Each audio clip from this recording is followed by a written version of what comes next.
We are the Huge Movie Fanatics, and we're going to bring to you a series of Dark Knight reviews, and we're going to start with the darkest night of them all, Batman, 1966. The movie. I think it's known as Batman. Yeah, Batman, the movie. Which is as dark as the Dark Knight gets. Yes, this is the gritty Batman we'd all been hoping for on screen. I actually love this movie. This is such a great 60s camp movie. It has some of my favorite lines, some of my favorite gag scenes. There's so much to like for this being not really all that likable movie. It has 4 of my favorite villains from the Batman franchise, and some of the worst performances. I did really like Catwoman. I think they got Catwoman really right on the show, and it's one of the best Catwomans I've seen on screen. I looked at the DVD a couple nights ago, and I saw her. God, she's sexy. Mm-hmm. I didn't watch the movie because I skipped through scenes, and I'm like, oh. I just watched like a second of the beginning of each chapter, and I'm like, okay, I've seen it. I am ready to review it. It is a little over long, I will admit. Yeah, I looked at the running time on the back of it was like 115 minutes, and I'm like, I ain't watching this. Because I was contemplating rewatching it for the review, and I'm, no way. It's about the same length as like the first Tim Burton one, and I'm just like... Yeah. That was like a movie with substance and whatnot. This movie is relatively substanceless. It's just a bunch of scenes strung together with villains and whatnot, but like... Adam West is so fantastic as that incarnation of Batman. He's just really fun to watch. He's the William Shatner of the Batman franchise. No dissing on Shatner. I love my Shatner. But what I really like is like the scene with the shark where he's lowered down on the bat copter, shark repellent. and he's like, "Give me the shark repellent bat spray," and then Robin throws it down to him and he sprays it. The shark falls and explodes. Yeah, it blows up in the water, don't it? Yeah, it's the best scene I've ever seen. And Robin's like, "Oops, I gave you the shark repellent destroyer bat spray. I didn't ask for the destructo." It's just, see, like that, and he's running around with a bomb over his head. Some days you just can't get rid of a bomb. Like that, what a great scene. Oh man, I love that. And then when he deduces what the villains are trying to do, is so great. He's like, 1 villain, the city; 2 villains, the state; 3 villains, the nation; but 4 villains, the whole world. Like that's made me laugh hysterically. When you were 5.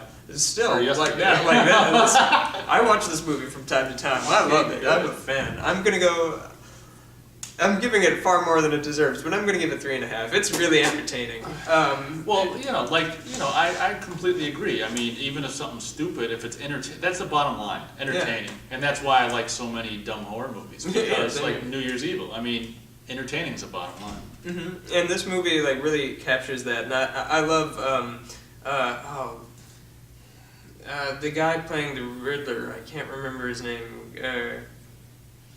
Hold on. Sorry, I forgot your name. Sorry, buddy. Frank Gorshin, right?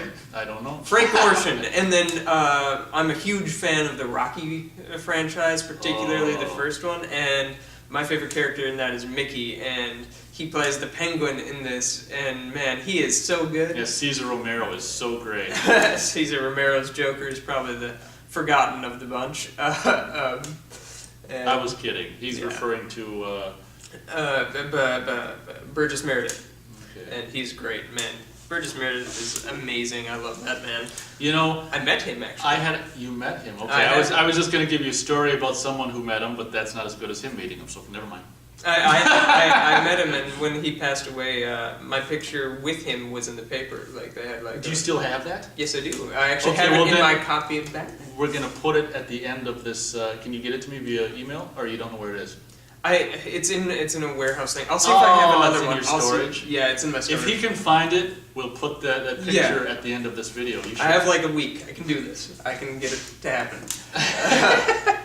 That's very cool, because my story was about someone I knew who had worked with him on Grumpy Old Men, and so she had a picture with him, and I'm like, oh, cool, I'm gonna get this great story, but you met him, so. He was doing a book signing, oh. and I was there to get his autograph on the book. I still have that too. But anyway, yeah, I'm a fan of this man. We've strayed from the movie. Batman is great. I'm gonna give it 3.5. It's highly entertaining. Would you give it? Like I said, I haven't seen it probably since 1966. I saw it before I was born. I saw it before I was born, so I was a little more grumpy then and a little less open-minded. So no, I haven't seen it for quite a while. Maybe, I don't know, since the mid zeros, which is like 06 or whatever. So I'm gonna go 2 stars just because I'm not a huge fan of that 60s fluff. I mean, I completely understand. I also don't like how movies necessarily look then, and the colors are just and too much like light, like in the interior set. I mean, it's like if there's a shadow, they throw light on the shadow. You know, it's just like they were so overly lit back then. Yeah. And being just the age I am now, and just like a kind of a Scrooge and a Grinch, it's just like I don't really care for the fluff anymore. Yeah, so I mean, I can understand why it's likable because it's stupid. I like stupid stuff too. And it knows what it is. It has no delusions about what it is. Yeah. It knows what it is. Back when I first got into Batman in the early '90s, I mean, I liked it because I was a kid.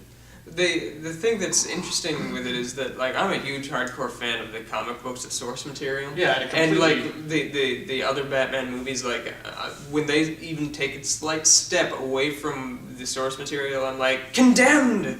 Like I get so pissed off. Whereas this one is so radically away from what Batman is or ever should have been. Yeah, that's right. But I love it. I don't understand why I don't fault this one. But I guess it's because the filmmakers were just so pleasantly clueless. Well, you must have seen the serials, some of the shows. No, the original, theatrical serials. Yeah, I've seen. I have both of them, I think, yeah. on VHS. Yeah. And those are good, actually. Those are really cool. Yeah. What will Batman do next week?